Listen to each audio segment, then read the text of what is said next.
세종대왕과 뱀 그림의 저주. 조선 역사상 가장 태평성대를 이루었다는 세종대왕의 치세. 모두가 태평하고 안정된 시대라 칭송했지만 그해 세종 19년 1437년의 일이었다.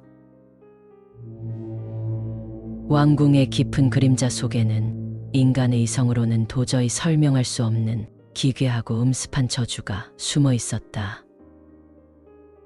그 저주의 근원은 가장 뛰어난 화원의 손끝에서 태어난 단 한 폭의 그림에서 시작되었다. 당시는 나라 전체에 알 수 없는 기운이 감돌았다. 극심한 가뭄이 몇 년째 이어지자 민심은 흉흉했고 왕실에서도 불안감을 떨치지 못했다.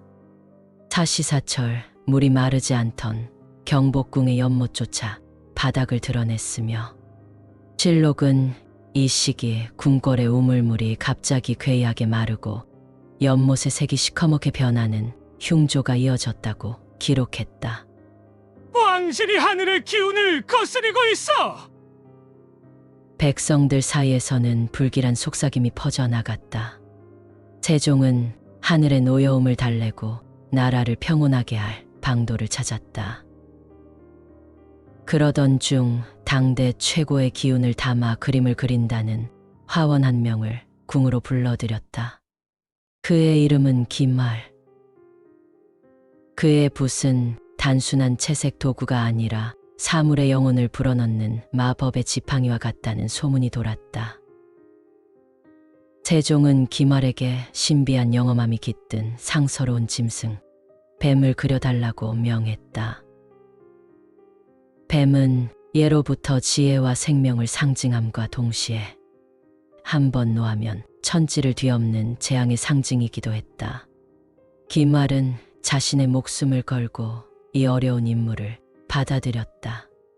그는 며칠 밤낮을 홀로 경회로 뒤편의 작은 별당에 갇혀 지내며 그림에 혼을 쏟았다. 밖에서는 붓이 종이를 긁는 소리 외에는 아무 소리도 들리지 않았고 별당 주변에는 차갑고 축축한 기운만이 감돌았다. 마침내 그림이 완성되었다는 소식이 전해졌다. 화폭에 담긴 뱀은 단순히 생생한 수준을 넘어 살아 숨 쉬는 듯한 기괴한 생명력을 뿜어내고 있었다. 그 뱀은 짙은 푸른색 비늘을 가졌는데 비늘 하나하나가 빛에 반사되어 번뜩였고 먹이를 노리는 듯한 날카로운 눈빛은 그림을 보는 이의 영혼 깊은 곳까지 꿰뚫어 보는 듯했다. 특히 뱀의 길고 거대한 몸통은 생피처럼 붉은 기운이 도는 기이한 바위를 감고 있었는데 그 모습이 너무나도 사실적이라 그림 앞에서 숨을 쉴 수 없을 지경이었다. 세종은 그림을 보고 놀라움을 금치 못했지만 동시에 섬뜩함을 느꼈다. 그 뱀에게서 느껴지는 기운은 생명력이기보다는 굶주림에 미친 맹수의 처절한 갈망에 가까웠다. 그림을 완성한 화원 기말은 그 자리에서 피를 토하며 쓰러졌고 며칠 후 그 기이한 뱀 그림처럼 온몸이 파랗게 변한 채 숨을 거두었다. 그의 마지막 모습은 처참함 그 자체였다. 그의 방 안에서는 붓과 먹이 아닌 썩은 생선 비늘과 같은 지독한 악취가 진동했으며 그가 마지막에 숨을 거두었을 때 그의 눈동자는 인간의 것이 아닌 뱀처럼 세로로 길게 찢어진 섬뜩한 모양이었다. 한간에는 그림이 완성되자마자 화원이 쓰러진 것은 단순한 과로가 아니라 그림 속 뱀이 그를 먹어치우고 비로소 완성되었기 때문이라는 끔찍한 소문이 궁궐 깊은 곳에 돌았다. 그러나 기말의 죽음은 시작에 불과했다. 뱀 그림이 별당에 걸린 후 궁궐 안에는 기이한 일들이 연달아 벌어졌다. 그림이 걸린 별당 주변을 지나던 궁녀들이 이유 없이 쓰러지기 시작했다. 그들은 극심한 고열과 동시에 뼛속까지 스며드는 듯한 극한의 한기에 시달렸다. 의원들이 아무리 따뜻한 약재를 써도 몸의 체온이 오르지 않았다. 가장 이상한 점은 병에 걸린 궁녀들의 얼굴이 마치 오랜 시신처럼 점점 창백하고 푸스름하게 변해갔다는 것이다. 마치 뱀 그림 속에 뱀이 뛰고 있던 그 음산한 푸른색처럼 피부 아래로 짙은 푸른색 핏줄이 역겹게 도드라져 보였다. 병든 궁녀들은 밤마다 귓가에 비늘이 스치는 듯한 소리와 함께 차가운 뱀이 몸을 감싸는 듯한 환영에 시달렸다. 차가워. 뱀이 내 피를 마시고 있어. 그들은 자신의 몸을 끊임없이 긁어대며 중얼거렸고 긁어댄 자리에서는 핏물 대신 푸른 진액이 흘러나왔다. 이와 함께 실록에 보고되었던 궁궐물의 변이 현상이 더욱 심각해졌다. 경복궁의 우물들은 더 깊게 말라갔고 남아있는 물에서는 썩은 비린내와 함께 푸르스름한 이끼가 끼기 시작했다. 물의 근원인 연못 주변을 지나던 사람들은 이상할 만큼 기력이 쇠해졌다. 물의 궤변과 궁녀들의 기력 쇠퇴가 같은 시기에 같은 증상으로 나타난 것이다. 이 사건과 관련하여 세종 19년 7월 5일자 세종실록에는 다음과 같이 기록되어 있다. 궁중의 모든 우물과 연못이 마르고 물빛이 검게 변하였으며 기근에 들린 듯 푸른 이끼가 뒤덮이니 이는 단순한 가뭄이 아닌 흉조라 아래입니다. 근래 궁녀들이 이유 없이 쓰러져 온몸이 푸르게 질리고 고열에 시달리니 그 증세가 물의 기운이 말라버린 것과 흡사하여 실록회의하옵니다. 역병의 징후를 알 수 없어 신료들이 불안에 떨고 있사옵니다. 공포는 점차 왕실 깊은 곳까지 스며들었다. 세종의 총애를 받던 어린 수건이 갑자기 원인 모를 병으로 자리에 눕게 되었다. 수건은 매일 밤 잠을 이루지 못했고 잠시 잠들었다 깨면 온몸의 진액이 모두 빠져나간 듯 허약해졌다. 그의 얼굴은 푸른 빛으로 뒤덮였고 입술은 새파랗게 질려갔다. 그가 기침할 때마다 나오는 가래는 맑은 액체가 아니라 마치 썩은 비늘 조각처럼 푸르스름한 이물질을 띠고 있었다. 수건은 극도의 공포 속에서 자신이 뱀으로 변하고 있다고 믿었고 차가운 손으로 자신의 목덜미를 쥐어뜯으며 죽음의 문턱을 넘나들었다. 세종은 어둠 속에서 고심했다. 백성들에게 알릴 수 없는 왕실의 공포는 왕을 괴롭혔다. 그때 한 노신이 조심스럽게 아뢰었다. 전하, 혹시 그 화원 김알이 그린 뱀 그림이 문제일 수 있습니다. 그 그림은 단순한 뱀이 아니라 살아있는 금기를 담은 사물입니다. 그림 속에 뱀이 바위를 감고 있는 모양이 마치 이 나라의 기운을 짓누르고 있는 듯합니다. 세종은 노신의 말을 듣고 곧바로 별당으로 향했다. 왕이 그림 앞에 섰을 때 별당 안은 한여름인데도 불구하고 소름 끼칠 정도로 서늘했다. 그림 속의 뱀은 여전히 꿈틀거리는 듯 보였고 그 눈빛은 더욱 깊고 어두워져 있었다. 세종은 용기를 내어 그림을 자세히 살폈다. 그리고 그는 충격적인 진실을 발견했다.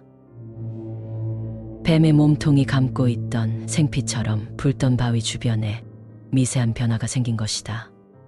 그림이 완성되었을 때는 바위 주변에 자풀이나 작은 꽃들이 그려져 있었다. 그런데 지금은 그 풀과 꽃들이 뿌리부터 검게 썩은 듯 색이 바래고 말라 있었다. 더욱 끔찍한 것은 붉은 바위 자체가 생명력을 모두 빨려 시커먼 숯덩이처럼 변해가고 있었다는 점이다.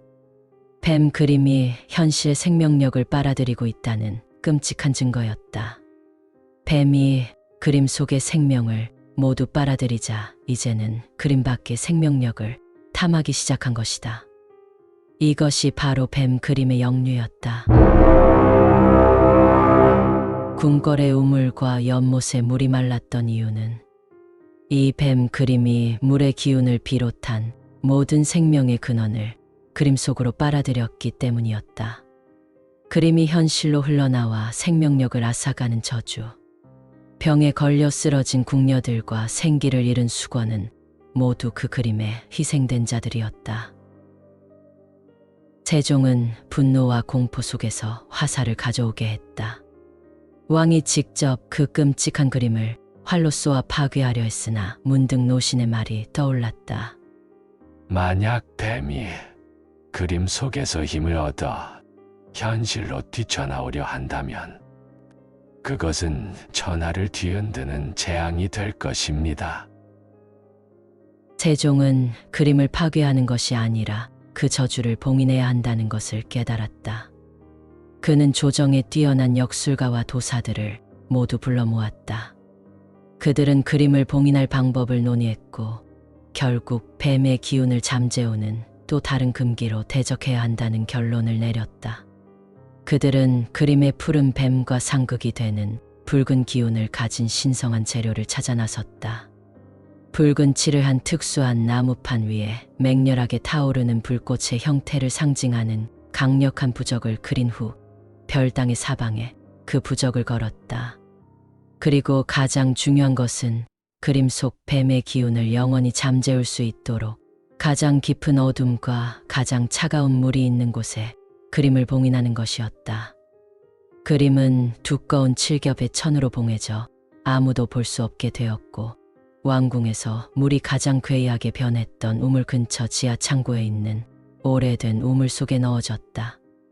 우물은 뚜껑으로 봉인되었고 그 위에는 다시 돌무더기가 쌓였다. 그림이 현실로 역류하지 못하도록 그림의 모든 생명력과 기운을 영원한 어둠과 차가운 물이 짓누르게 한 것이다. 수건은 그림이 봉인된 후 기적처럼 병세가 호전되어 다시 생기를 되찾았다. 궁궐의 기이한 병도 사라졌다. 모두가 한숨을 돌렸으나 세종은 이 사건의 진짜 원인에 대해 함구할 것을 명했다. 그래서 이 뱀 그림의 역류 사건은 왕실의 가장 치욕스럽고 무서운 비밀로 남게 되었으며 세종실록에는 오직 그의 궁궐의 물이 괴이하게 말랐다는 단 하나의 단서만 남았을 뿐이다. 오직 극소수의 역술가들과 왕의 측근들만이 그날의 끔찍한 진실을 기억했을 뿐이다. 하지만 그 누구도 뱀 그림이 정말로 영원히 잠들었다고 확신하지 못했다. 그림이 봉인된 지하 우물에서는 가끔씩 물방울이 천장에 떨어지는 소리와 함께 서늘하고 날카로운 비늘이 스치는 듯한 기이한 소리가 울려 퍼진다고 전해졌다. 사람들은 그 소리가 뱀이 우물 속에서 봉인을 풀고 다시 현실로 기어 나오려 몸부림치는 소리라고 믿었다. 특히 장마철이나 물이 불어나는 밤에는 우물 밖으로 푸른 물방울이 튀어나오기도 했는데 그 물방울이 닿은 풀은 다음 날 아침이면 차갑게 시들어 있었다고 한다. 그리고 전해져 내려오는 이야기 속에서 그 뱀 그림이 봉인된 우물은 오늘날까지도 한양의 깊은 지하 어딘가에 존재하며 이따금씩 푸른 비늘을 가진 뱀의 그림자가 물 위로 아른거린다고 한다. 만약 당신이 밤이 깊은 고궁의 구석진 곳에서 차가운 우물과 푸른 비늘을 연상시키는 섬뜩한 푸른 기운을 느낀다면 그것은 당신의 생명을 탐하는 뱀 그림의 역류가 다시 시작된 것일지도 모른다. 영상 시청해 주셔서 정말 감사드립니다.